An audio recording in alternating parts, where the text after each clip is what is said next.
Jaya Gopijana Vallabha Jaya Girivaradari Jaya Girivaradari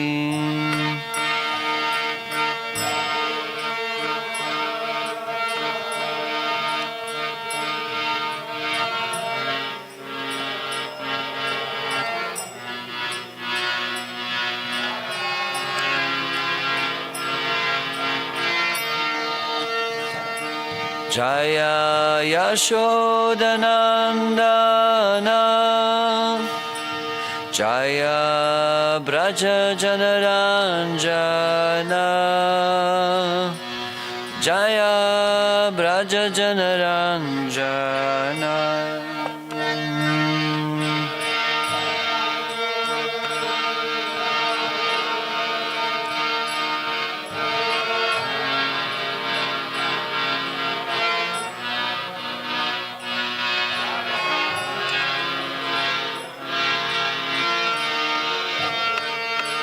Jaya Yamuna Tiravanachari Jaya Kunja Bihari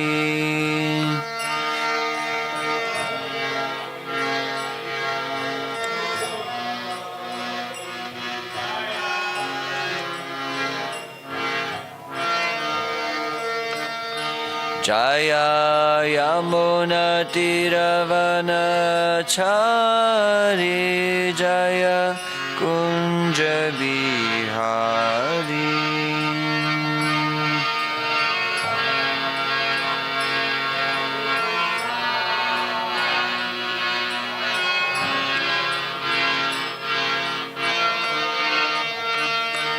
Jaya Radha Madhava Jaya Kunja Bihari Jaya Kunja Bihari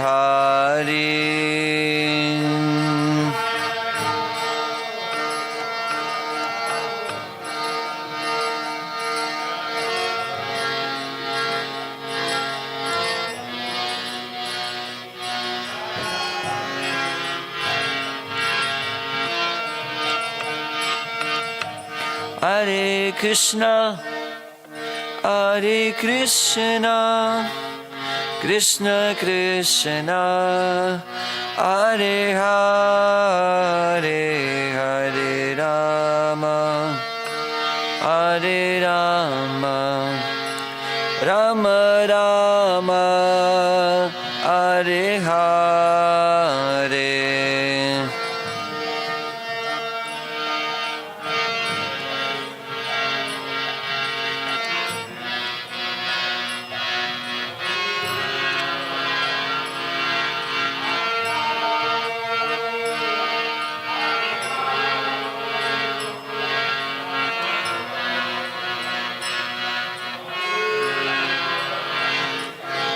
Hare Krishna, Hare Krishna, Krishna Krishna, Hare Hare, Hare Rama, Hare Rama, Rama Rama, Hare Hare.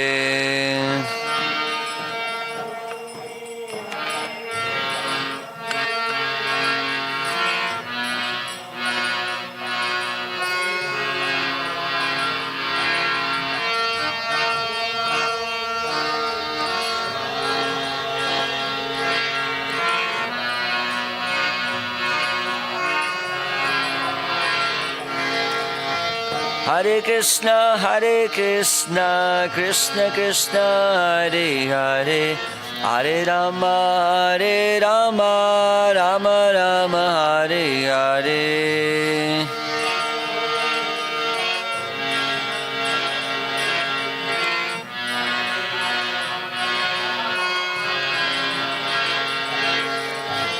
Hare Krishna, Krishna Krishna, Hare Hare, Hare Rama, Rama Rama, Hare Hare.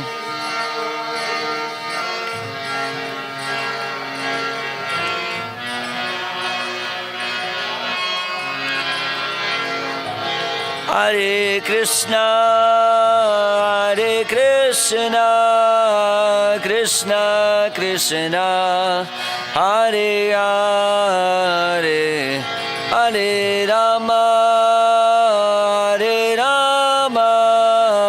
Rama Rama, Hare Hare.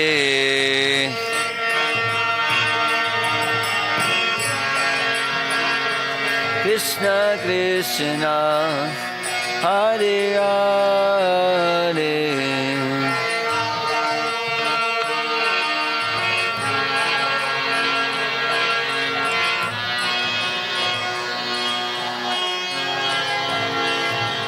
Hare Krishna, Krishna Krishna, Hare Hare, Hare Rama, Rama Rama, Hare Hare.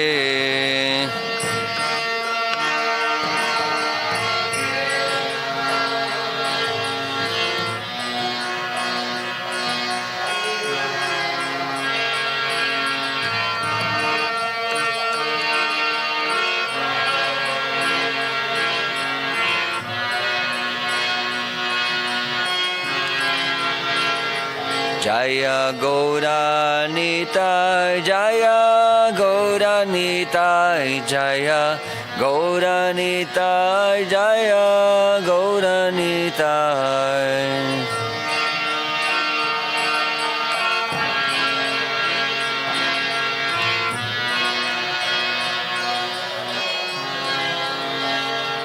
Jaya Prabhupada, Jaya Prabhupada, Jaya Prabhupada, Jaya Prabhupada.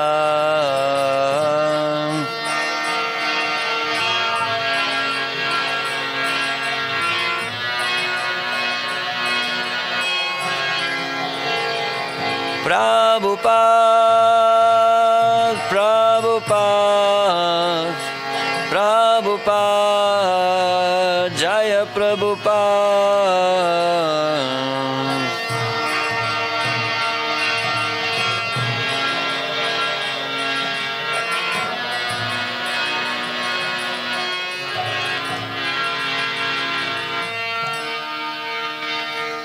Shri Radha Madhava ki, Shri Radha Govinda ki, Jaya Vishnupad Paramahamsa Parivrajukacharya, Ashtotara Shata Shishimad ki, Jai Grace A.C. Bhaktivedanta Swami Shri Prabhupada ki, Grantaraj Srimad Bhagavatam ki, Samaveta Bhakta Vrinda ki, Nitai Gaura Premanandi. Oh, glories to the Same of devotees, Hare Krishna. Oh, glories to the Same of devotees, Hare Krishna. Oh, glories to the Same of devotees, Hare Krishna. Oh, glories to Shishi Guru and Gauranga. Oh, glories to His Divine Grace, A.C. Bhaktivedanta Swami Shri Prabhupada ki Jai.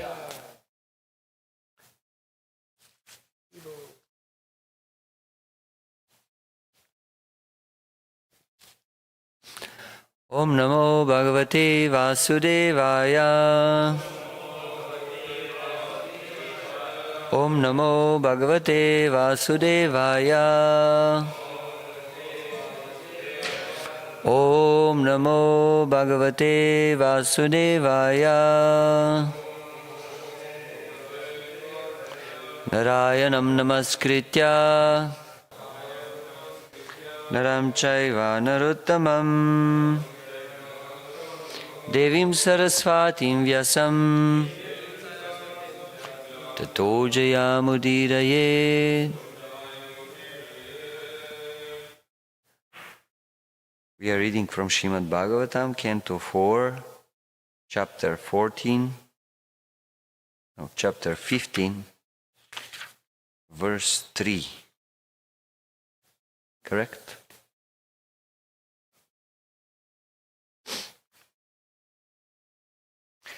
ṛṣaya ūcuḥ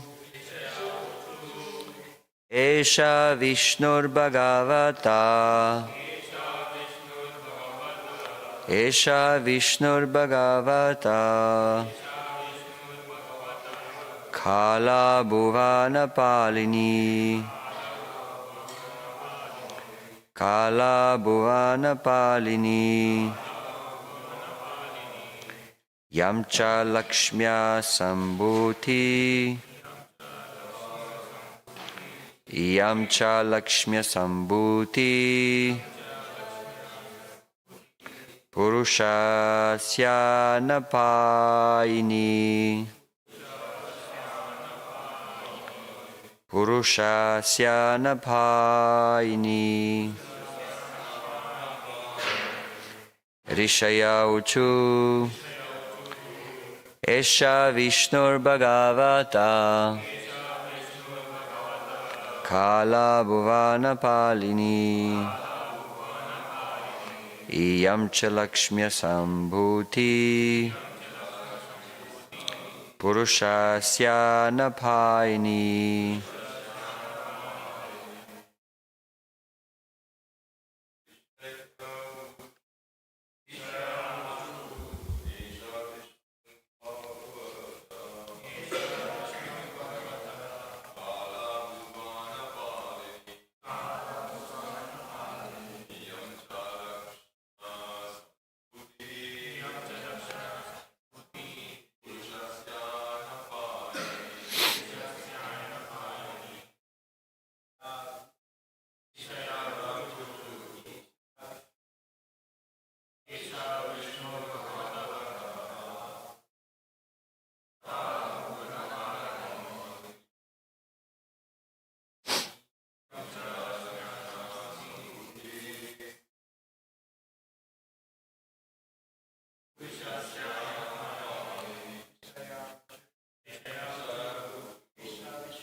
ṛṣaya ūcuḥ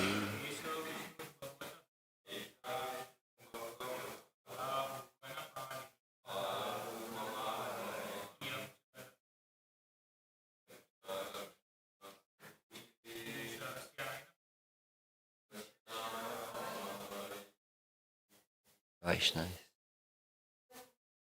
ṛṣaya ūcuḥ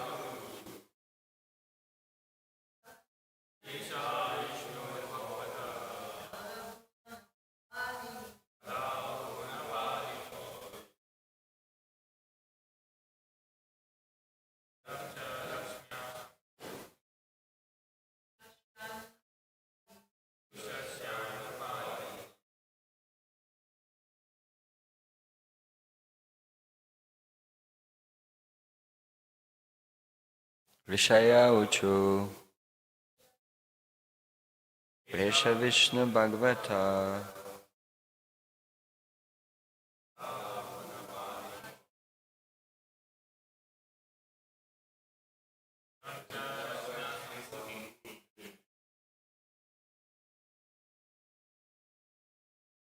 puruṣasyānapāyinī. ṛṣaya ūcuḥ. The sages said. What did you want it also to say or no? You want to say? It's okay. Okay. ṛṣaya ūcuḥ. The sages said. Eṣa, this male, Viṣṇu, of Lord Viṣṇu, bhagavataḥ, of the Supreme Personality of Godhead. Kalā, expansion. Bhuvana-pālinī, who maintains the world. Iyaṁ, this female. Cha, also. lakṣmyāḥ, of the goddess of fortune. Sambhūtiḥ, expansion. Puruṣasyānapāyinī, of the Lord. Anapāyinī, inseparable. Translation and purport by His Divine Grace A.C. Bhaktivedanta Swami Srila Prabhupada Ki.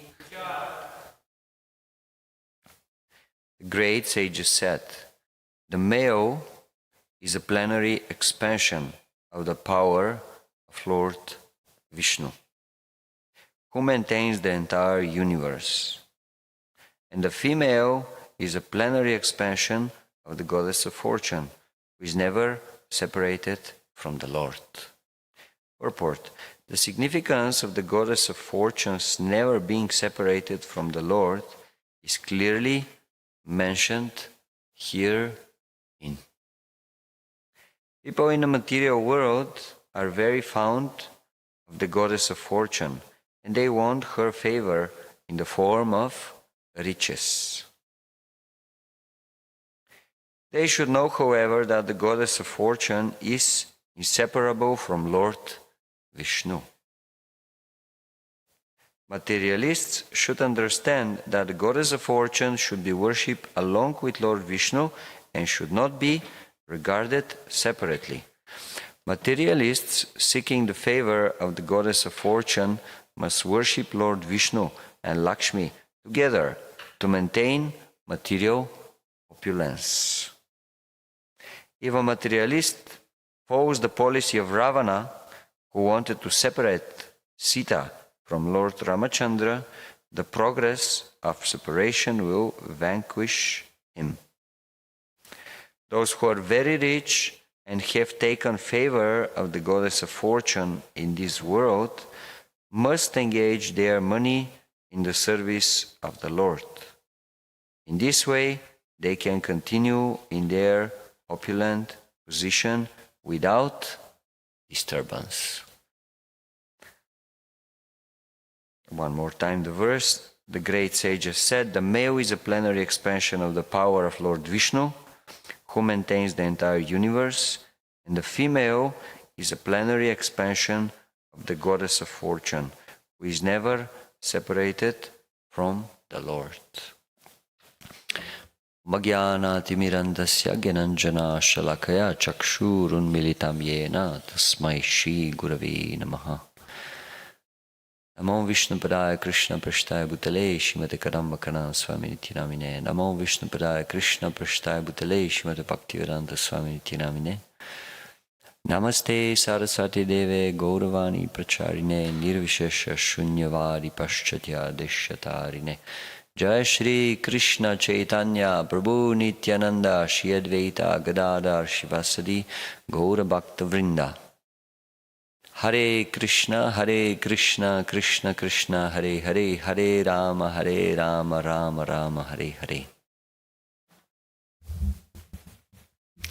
So the sages are trying to find a solution to the difficult situation. First, citizens had a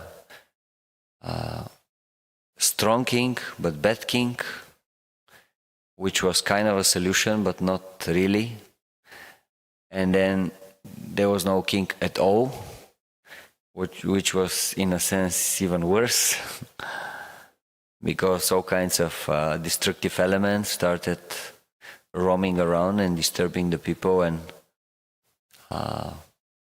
not giving them the opportunity to perform their duty. So this is the main duty of a kshatriya or of a king. He has to give protection to the people so that each and every one can be properly engaged in performing her duties, and then everything is going smoothly in the society.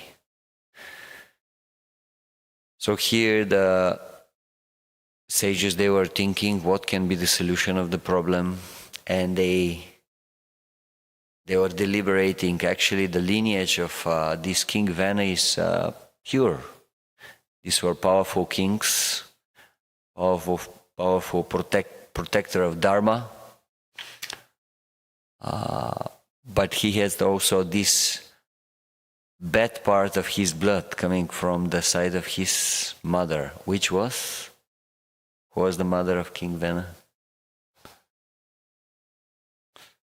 Yeah, that's your homework. Okay? Huh? The daughter of Lord of Death. Yeah, so now they were thinking what to do, how to get the good part and leave the bad part.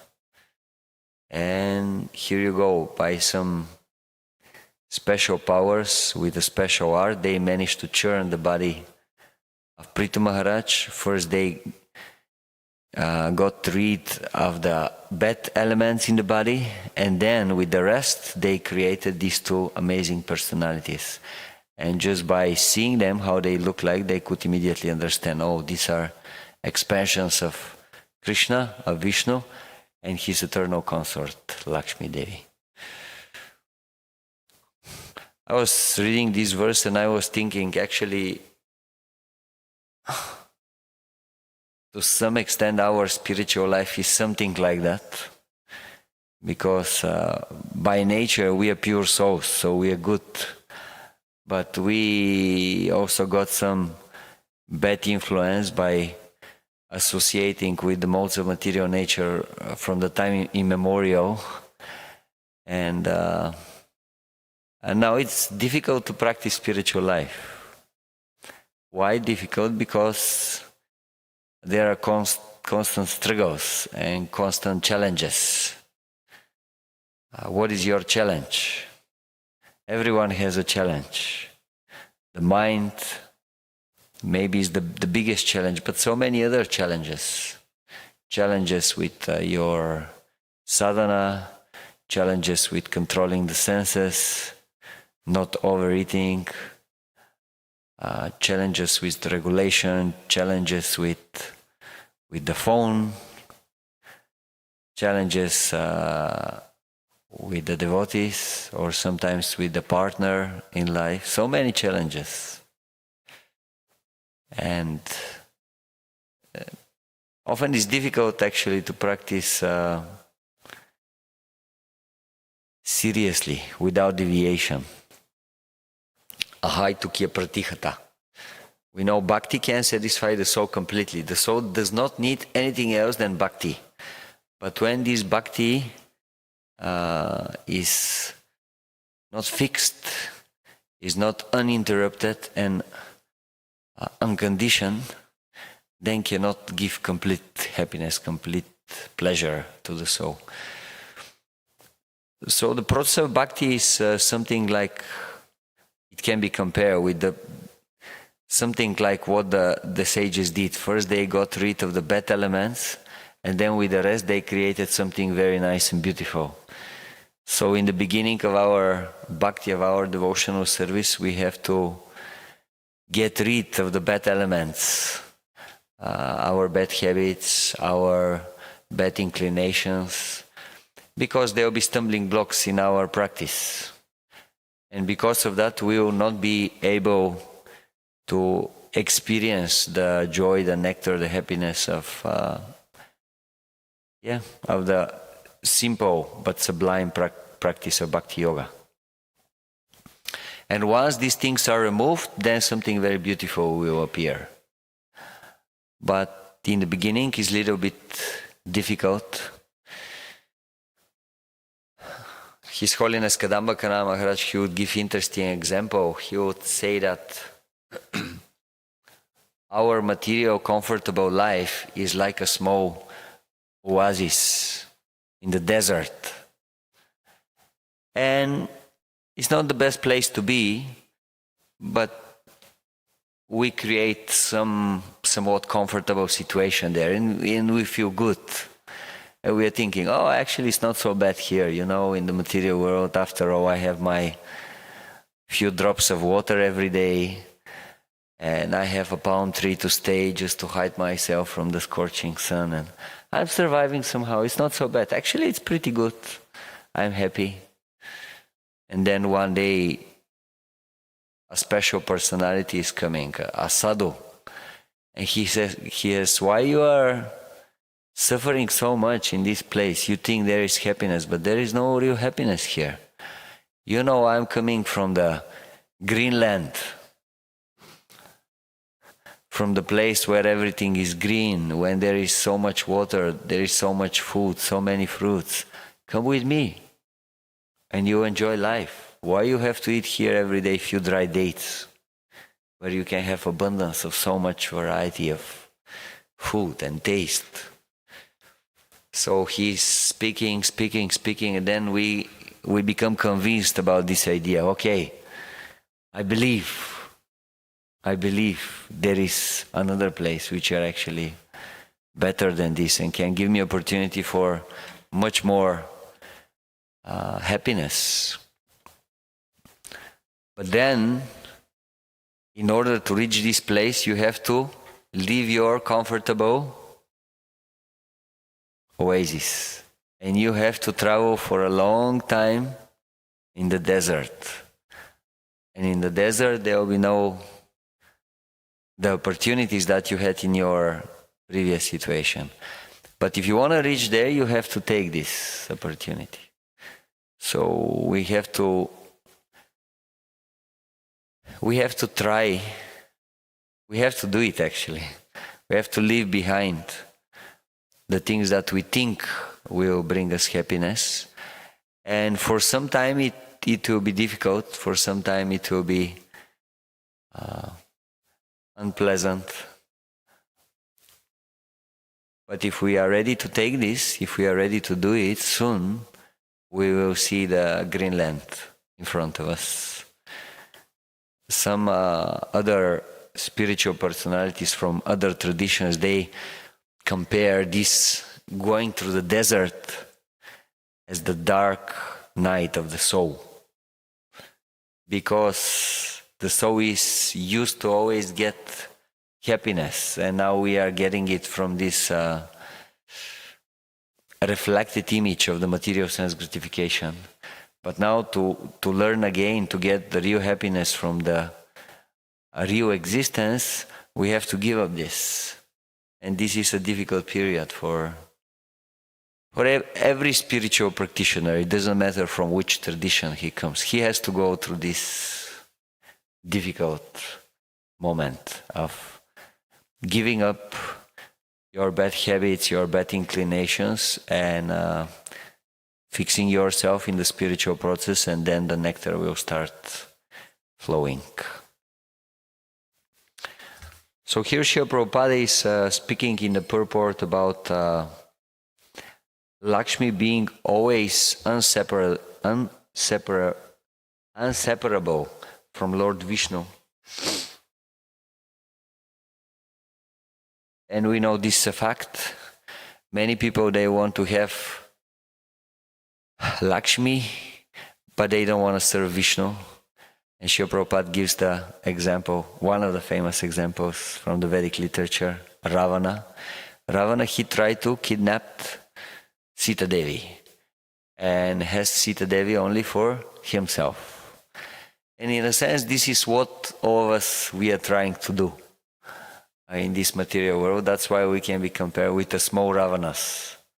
We all try to take the energy of God and use it for ourselves and not use it for the pleasure of God. But we see the end result for Ravana was not good. And that's why Srila Prabhupada says, if someone wants to be happy, if someone wants to be rich in this material world, he definitely has to worship Narayan, to worship Viṣṇu. Otherwise, he will lose his wealth. It's very interesting how when Lord Chaitanya was traveling in South India, he reached one amazing Brahmana. He visited his place close to Madurai. And this Brahmana, he had a very elevated way of worshipping the Lord. And Lord Chaitanya was very impressed by his way of worshipping the Lord. He was a great fan of Rama and Sita. And he was so much immersed in their pastimes that when Lord Chaitanya asked for some food, for some lunch, he said, yes, definitely, I'll be very, very happy to do that for you. And then Lord Chaitanya went to take his noon bath and came back. The lunch was not ready. And he said, my dear Brahman, you know it's lunchtime. Why the prasadam is not ready? What is the problem? And the Brahmana said, oh, my dear Lord, you don't understand. We are living in the forest with Sita and Ram and Lakshman. And it's not so easy to find food in the forest. So now we are looking for the food. When the food is here, when Lakshman brings the food, then we can only cook and then we can eat. And when Lord Chaitanya heard this, and he was like, wow, okay. So it is said that this day Lord Chaitanya took his lunch very late, around 3 o'clock. But he was happy by this Brahmana. Then next day he saw the Brahmana very depressed. He was not even ready to cook. He said, my dear Brahmana, what's happening? He said, I just heard the news, horrible news. Ravana just kidnapped Sita Devi. What we are going to do now? How we are going to live without Sita Devi? Without the mother of the whole universe? So Lord Chaitanya, he explained philosophically some points that no, actually, this is not true, because Ravana, nobody can touch the spiritual reality with his materially contaminated consciousness. So Ravana, being a demon, he could never touch the real Sita Devi. So actually he stole a copy, a replica of Sita Devi. And later he left. The Brahmana, he was kind of pacified, and Lord Chaitanya left and went to even more south. And then in one of the temples in Rameshwaram, he discussed with learned Brahmanas. And they were reading from Kurma Purana, very old copy of Kurma Purana. And then they were reading exactly about the pastimes of Lord Rama, and came this part of the pastimes where it was actually explained, the Shastra was explaining that Ravana did not kidnap the real Sita Devi, but a copy of Sita. And Lord Chaitanya was so happy, so satisfied to hear this. So I have heard some devotees, they say he just took the page, just took it from the book. But in other places I have seen that he actually asked the Brahmanas to copy this part of the Purana and took it with himself. And he went back all the way from Rameshwaram to Madurai. So that's quite a distance to go on foot. I don't know, maybe at least 2 days, 3 days walking back, maybe even more.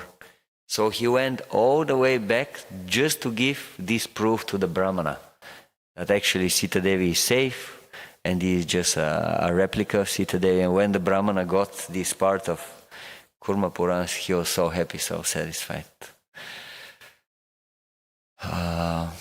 So yeah, if we try to exploit the material energy separately from the Lord, this will be problematic. And this is the whole idea of experiencing the threefold miseries in the material world. They are just reminding us what we are doing is wrong. Like the thieves and the rogues, they are being put in the prison and they are experiencing different difficulties. Why? Just to understand that what they were doing is wrong. So in the same way, material energy is giving us lesson. This is bad. To try to exploit the energy of the Lord separately from the Lord is a bad thing. And if you do that, you are a rascal and you have to suffer. This is the idea.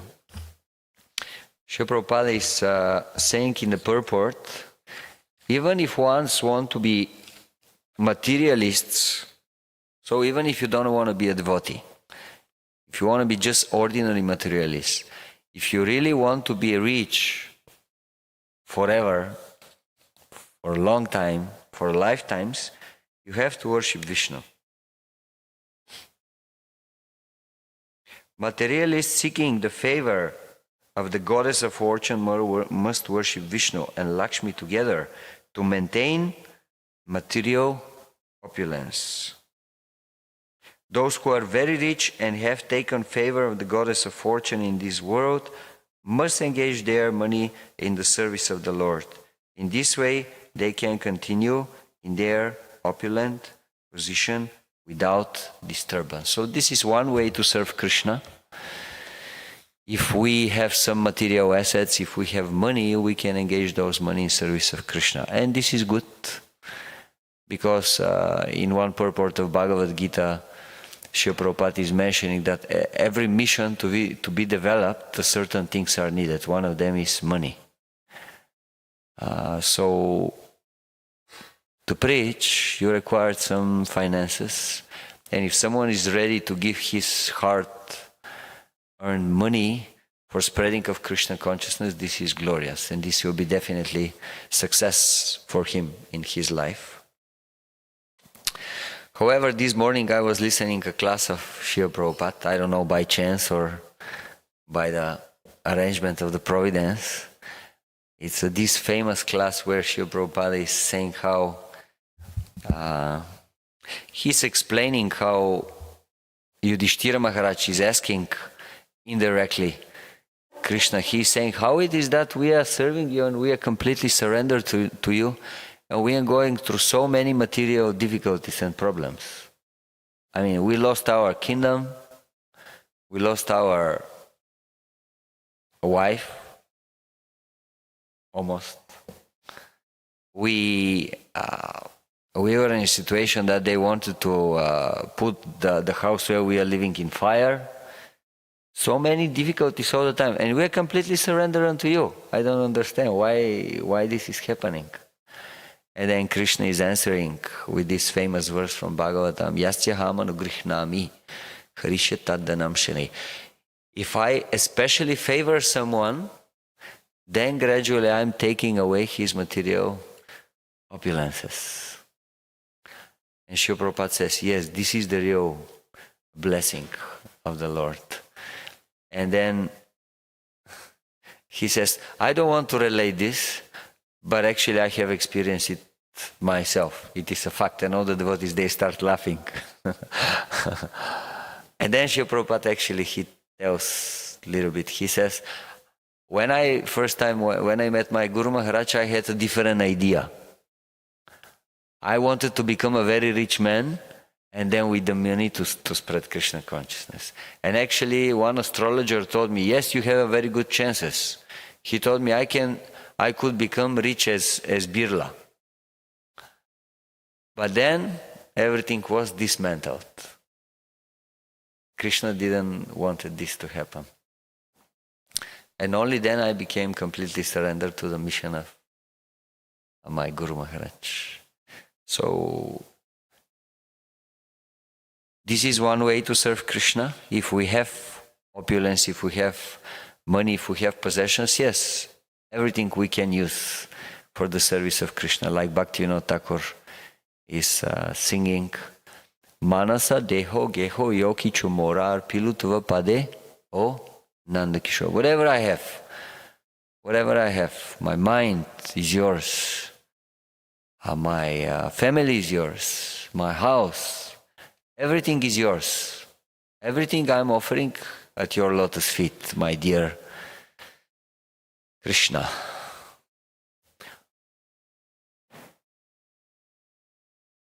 But if we don't have anything material, this is also a possibility to surrender completely to Krishna. Because, okay, my dear Lord, I don't have anything, you are my only wealth. So let me completely give my life to you. And this is the success of life.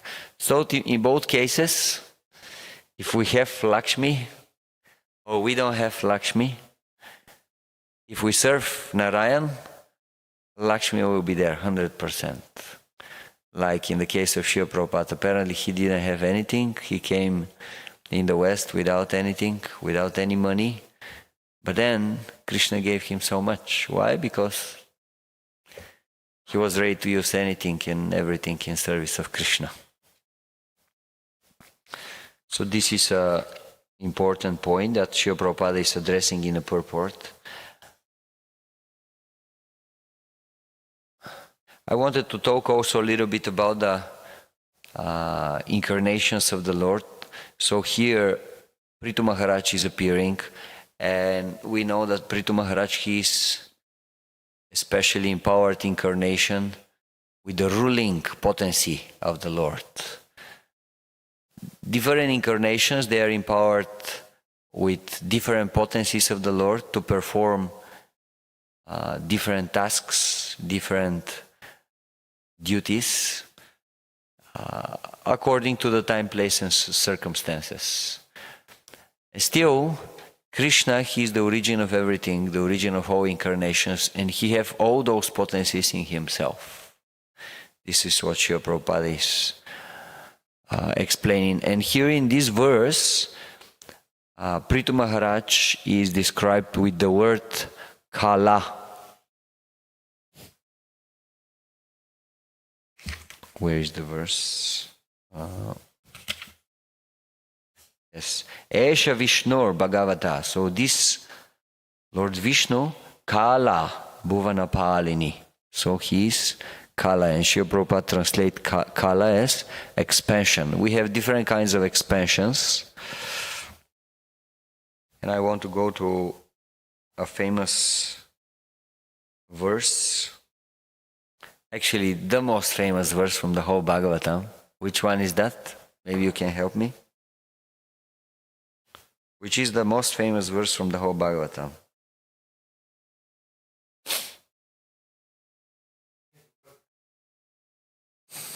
Okay, you have 2 jokers, and we won't give you more than this. Okay, third one. Thank you very much. Ete chamsha kalā pumsa krishnastu bhagavan swayam indriyari vyakulam lokam bridayanti yuge yuge. Yes. All of the above mentioned incarnations are either plenary portions or portions of the plenary portions of the Lord. But Lord Krishna is the original personality of Godhead. All of them appear on planets whenever there is disturbance created by the atheists. The Lord incarnates to protect the theists. So here few words are used for the incarnations or expansions of God. One word is kalā. One word is amsha, and one word is pumsa. So different kinds of manifestations of the Lord. Amsha means plenary portion, or the direct expansions of God. And kalā is expansion from the expansion of the Lord. And then we have pumsa. Pumsa normally refers to the puruṣavatāras, like Karunadakashaya Viṣṇu, Garbhodakashaya Viṣṇu, Kshirodakashaya Viṣṇu. So many of those were described before this verse to be stated in Śrīmad Bhagavatam.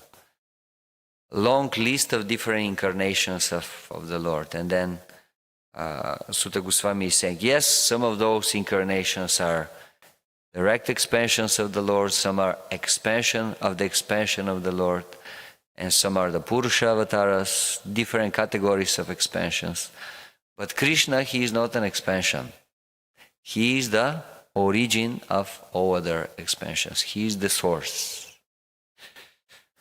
And I would like to read some part of the purport. Srila Prabhupada explains very important things in this purport.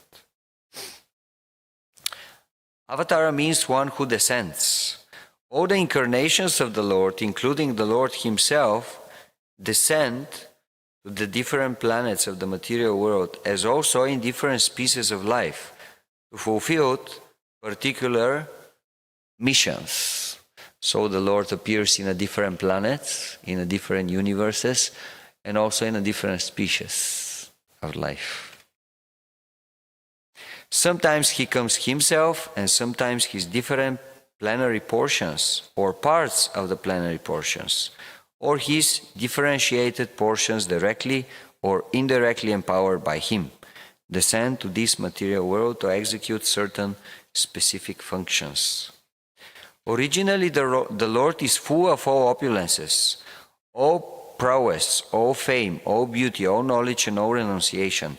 When they are partly manifested through the plenary portions or the parts of the plenary portions, it should be noted that a certain manifestations of his different powers are required for those particular functions. When in the room small electric bulbs are displayed, it does not mean that the electric powerhouse is limited by the small bulbs.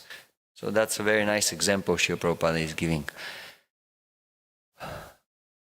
It is not necessary the God to show his complete power always. That's why he is not doing so. He would come and he will show predominantly his beauty or his strength or his renunciation. So according to what is necessary for the particular mission of the Lord, incarnation or expansion will come that will manifest the power of the Lord only to a certain extent. However, this does not mean that this incarnation cannot manifest more of the opulences of the Lord. But just is this only as much as is necessary. So Krishna can be compared here with the electric powerhouse, and different incarnations, they can be compared with different electric bulbs or other items which are manifesting certain amount of energy. Krishna, he can provide as much energy as necessary. So if you have a small room, there will be one bulb. But if need be, a huge bulb can appear there, or many bulbs, according to the need. It shows that those incarnations, they are not limited in their power, in their energy. The same powerhouse can supply power to operate large-scale industrial dynamos with greater volts. Similarly, the incarnations of the Lord display limited powers because so much power is needed at that particular time. And now we have some examples Srila Prabhupada is giving. For example, Lord Parashuram and Lord Narasimha displayed unusual opulence for killing the disobedient Kshatriyas 21 times and killing the greatly powerful atheist Hiranyakashipu. Hiranyakashipu was so powerful that even the demigods in other planets would tremble simply by unfavorable raising of his eyebrows. The demigods in the higher level of material existence many times excel the most well-to-do human beings in duration of life, beauty, wealth, paraphernalia, and all other respects. Still they were afraid of Hiranyakashipu. Thus we can simply imagine how powerful Hiranyakashipu was in this material world. But even Hiranyakashipu was cut into small pieces by the nails of Lord Narasimha. This means that anyone materially powerful cannot stand the strength of the Lord's nails. This is the conclusion. Similarly, Jamadagnya or Parashuram displayed the Lord's power to kill all the disobedient kings, powerfully situated in their respective states. So some incarnations, they show the strength of the Lord.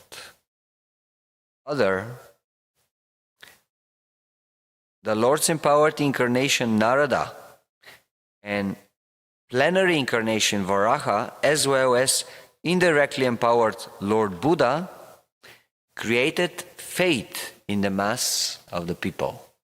So that was their mission, to create faith. For Narada Muni, we know his also known as Bhakta Avatar. He's especially empowered to give bhakti. That's why we have so many amazing stories, how he just goes to someone who appears lost case, but somehow Narada Muni is giving him his favor and he's transformed into amazing personality. And Narada Muni actually is the guru of so many of the great Vaishnavas we are glorifying, we are listening of. Like, can you give me examples? Narada Muni is the guru of which great Vaishnavas described on the pages of Bhagavatam? Dhruva Maharaj, Pravat Maharaj. Who else?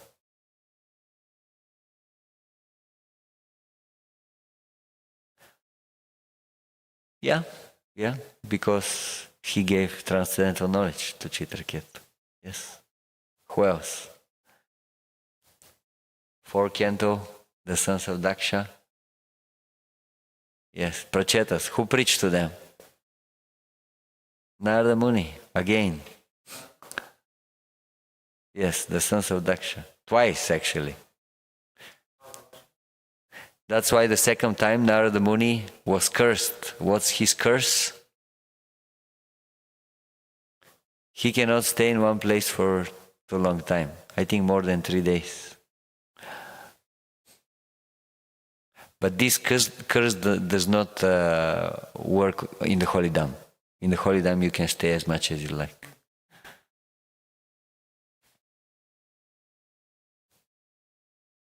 So they are especially empowered to give faith to the people, create faith. Incarnations of Rama and Dhanvantari displayed his fame. And Balaram, Mohini and Vamana exhibited his beauty. Dattatreya, Matsya, Kumara and Kapila, the 4 Kumaras, and Kapilavadev exhibited his transcendental knowledge. So these are Jnana incarnations, 4 Kumaras, amazing knowledge. Kapilavadev, amazing knowledge. Dattatreya, Matsya also, he is saving the king and he is giving him transcendental knowledge. Narayan Rishi exhibited his austerity, renunciation. Yes. So all the different indirectly or directly empowered incarnations of the Lord manifested different features. But Lord Krishna, the primeval Lord, exhibited the complete features of Godhead. And thus it is confirmed that he is the source of all other incarnations. So someone showed a great beauty, another great tapasya, another great strength, another great fame. But Krishna in his pastimes here on this world, he shows all the opulences of the Lord at the same time. That's why we know everyone is Bhagavan. Rama is also Bhagavan. Narasimha is also Bhagavan. He is Purna position. Purna Purushottam. Okay. Yes. He is the source of all other incarnations. Krishnastu Bhagavan Svayam. Yes. He is the origin of all other incarnations.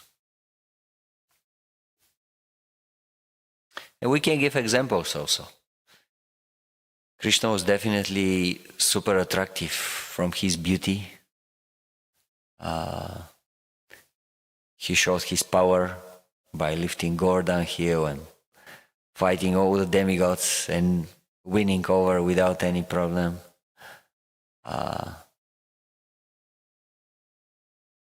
He was definitely super famous. I mean, everyone wanted everyone wanted to see him.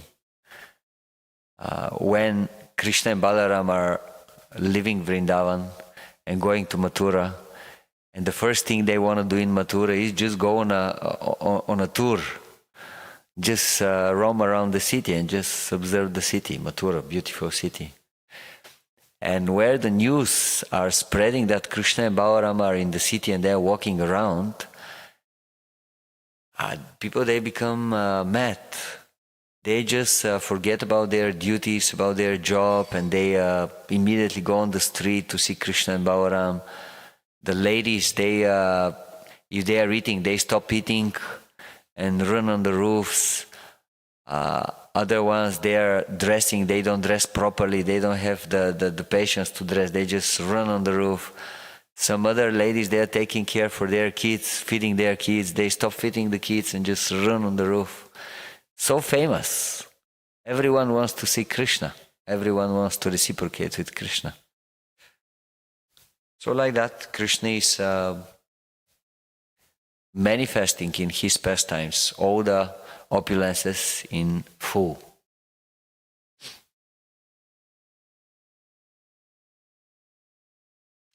According to Srila Jiva Goswami's statement, in accordance with authoritative sources, Lord Krishna is the source of all the other incarnations. It is not that Lord Krishna has any source of incarnation. All the symptoms of the Supreme Truth in full are present in the person of Lord Shri Krishna. And in Bhagavad Gita, the Lord emphatically declares that there is no truth greater than or equal to himself. Sometimes when we are on the street distributing books and there are people, they are challenging us. Our God, he said he's God. No one else in any other religion says he is God. But then we can immediately open Bhagavad Gita and say, no, Krishna is saying, I'm God, I'm the Supreme. Mata parataram nanyat kinchid asti dhananjaya. There is no truth superior to me, Krishna says. Everything is pervaded by me. Everything is acting according to my will, according to my desire. This is Krishna. In this stanza, the word svayam is particularly mentioned to confirm that Lord Krishna has no other source than himself. Although in other places the incarnations are described as Bhagavan because of their specific functions, nowhere are they declared to be the Supreme Personality. In this stanza, the word svayam signifies the supremacy as the summum bonum. So sometimes there are other Vaishnavas, they say, no, you're getting it wrong. Actually, Krishna is also incarnation of Viṣṇu. Viṣṇu is the Swayam Bhagavan. He is the source of all incarnations, and Krishna is Lila Avatara. He is also appearing from Viṣṇu. And actually, if you read Shastra, you will see such kind of statements. So, what can we say about that? Is Krishna coming from Viṣṇu or Viṣṇu is coming from Krishna? Or it doesn't matter? Or,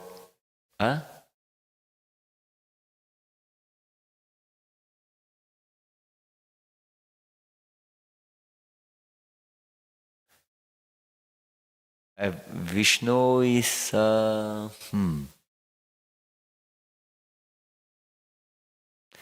But Viṣṇu is known as the origin of everything.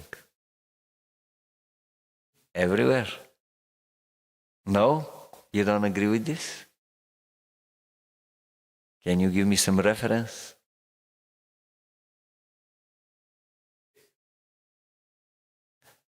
They may not. Well, do you remember what is the argument Lord Chaitanya is giving when he's residing for 4 months in Srirangam? He gives very interesting argument to Venkatabhata. Venkatabhata is the father of Gopala Bhatta? Yes. So, because he was a Viṣṇu worshipper, like all the Shri Vaishnavas. So one day, jokingly, Lord Chaitanya, he wanted to work on his philosophical understanding, and he said, "My dear Venkatabhata, can you explain one fact from Shastra? How it is that the goddess of fortune, the wife of your worshipable Viṣṇu, was performing very severe austerity to enter into the pastimes of Lord Krishna? if Viṣṇu is the origin of Krishna, in other words, if Viṣṇu is superior, why Lakshmi Devi has to perform austerities to achieve something which is inferior? And even though she performed such a heavy austerities, she was not able to enter into the rasa dance of Krishna. So can you explain this to me? And then Venkatapata, he didn't know what to say. He said, my dear Lord, you are the Supreme, you know. What do I know? I'm just ordinary jiva. You tell me what is the truth. And then Lord Chaitanya, he explained that actually Krishna is the origin and Viṣṇu is one of the incarnations of the Supreme Lord. And then after explaining this for a while, and after confirming that Krishna is the source of everything, of all avatars, of all incarnations, then suddenly Lord Chaitanya changed his mood and he said, I was just joking. That was just a joke. Actually, now I will explain what is the real conclusion of Shastra, okay? And then he said, well, actually, Shastra is saying there is no difference between Krishna and Viṣṇu, so that's why we don't have to deliberate on this, and you just continue with your worship of Viṣṇu, okay? So in this way, he achieved his goal, and at the same time, he did not disturb the rasa, the mood of worship of Venkatapata. But this is the argument that Lord Chaitanya is giving to prove that actually Krishna is higher than Viṣṇu.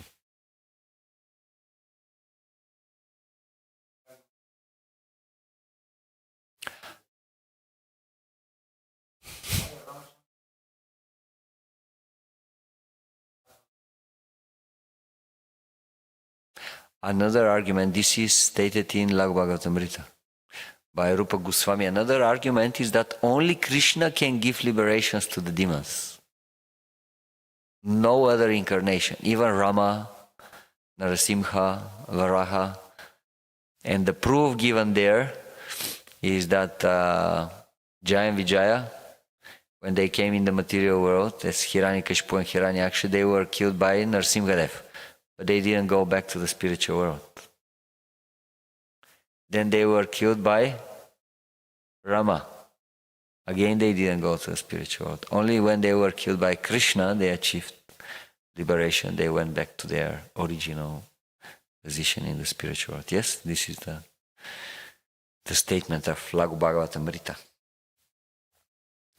So Krishna is one without a second. He himself has expanded himself in various parts, portions and particles, Svayam Rupa, Svayam Prakash, Tadekatma, Prabhava, Vaibhava, Vilasa, Avatara, Avesha, and the Jivas, the living entities. So these are all different categories of expansions of the Lord. All provided with innumerable energies just suitable to the respective persons and personalities. So God, He has so many incarnations, and actually if you think about it, it is amazing. Especially if you see it from the perspective of some higher living entity like Lord Brahma. Because in one day of Lord Brahma, Krishna appears so many times. So many times. And actually for one day, just from his morning till his evening, Lord Brahma, he can witness so many times the appearances of the Lord.